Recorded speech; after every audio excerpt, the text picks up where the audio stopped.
inauguration. Mayor Matt, would you please stand?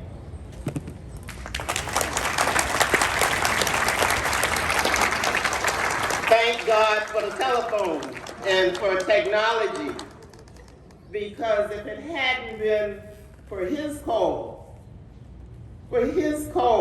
to tell me that President Evans wanted to speak with me, and you know, if I don't have a name to those telephone calls, I don't answer.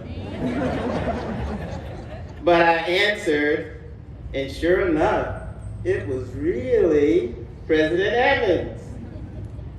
And when she said to me what she said, I couldn't believe it. I was so proud to have these words. I never would have thought it.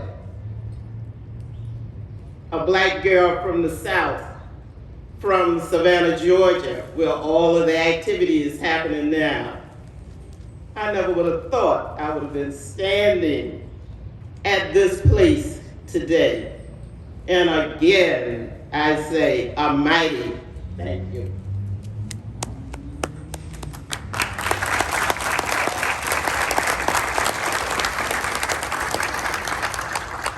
I would also like to thank my family for being here. And family, would you please stand? And for the head of my household, my husband, Frank Johnson. He's always here. Wherever I am, you will see Frank Johnson. He's always by my side. Thank you very much. I would also like to extend my congratulations and best wishes to the Plainfield College graduating classes of 2020 and 2021.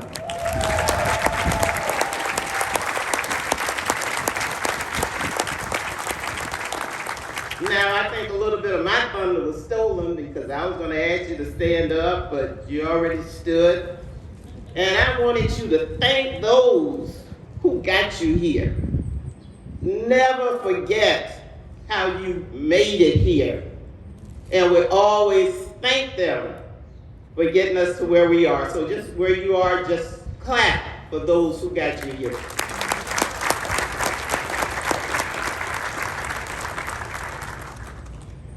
My name is Mrs. Marion Lee Johnson.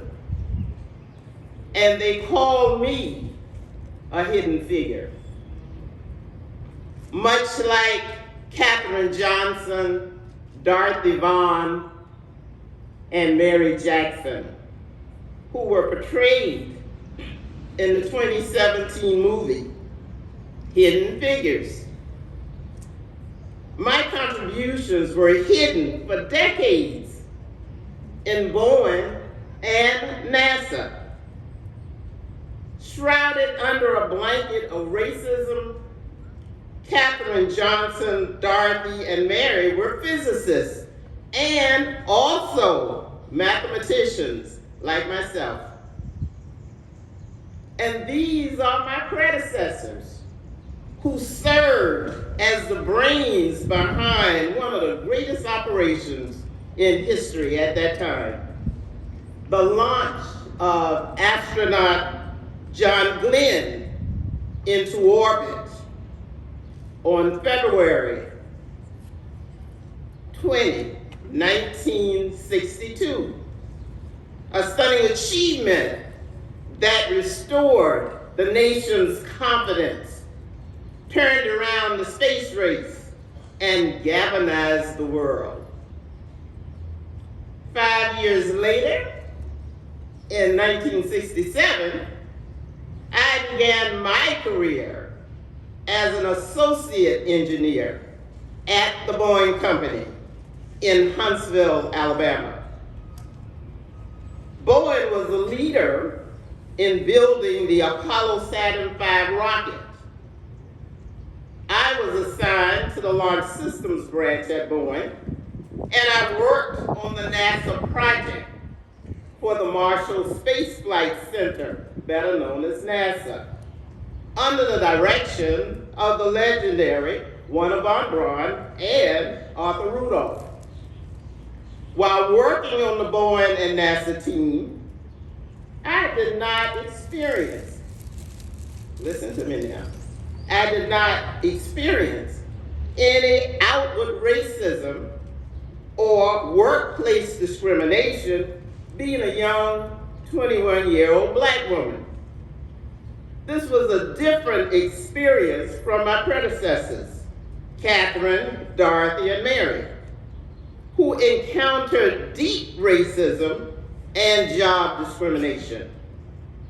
Only why? Because they were young, gifted black women.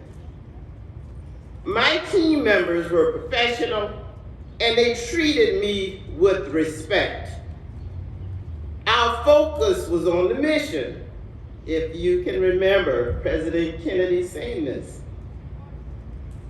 It was focused on the mission, which was to land a man where? On the moon, and to return him back safely. I was responsible for preparing data inputs for simulations of vehicle piece impact trajectories. I was honored to receive significant commendations in March 1969 for a perfect score of 20 successful mission runs in 20 attempts.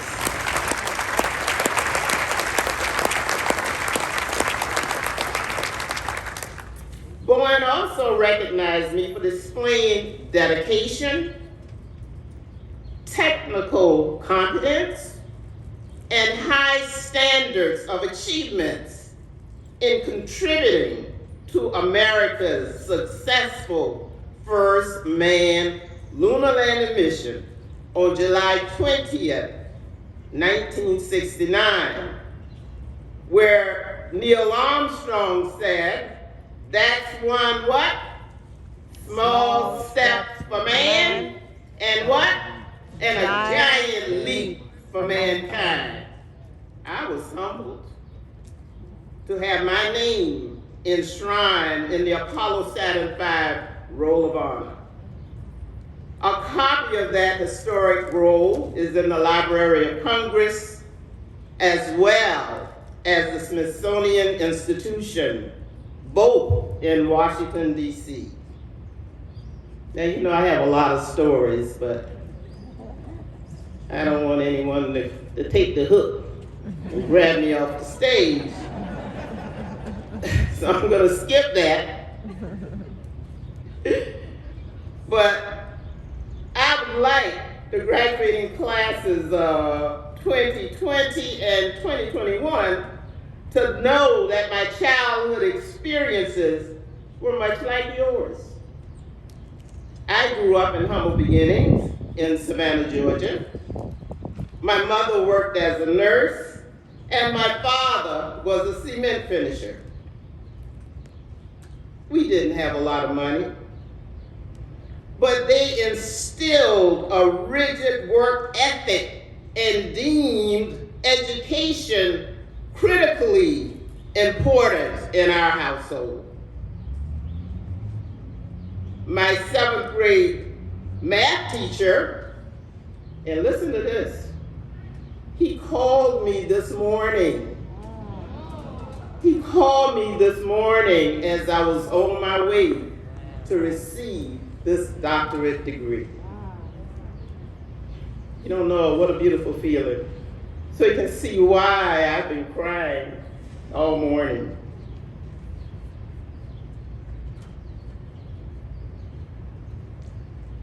Mr. Walter B. Simmons motivated me and inspired me to love mathematics. And he became my mentor. Not only was he my mentor, but he was a champion in his field. And that's what I want you guys to look for. There are many mentors out there, but you need to look for someone who's a champion in that field who's going to lead you in the right direction.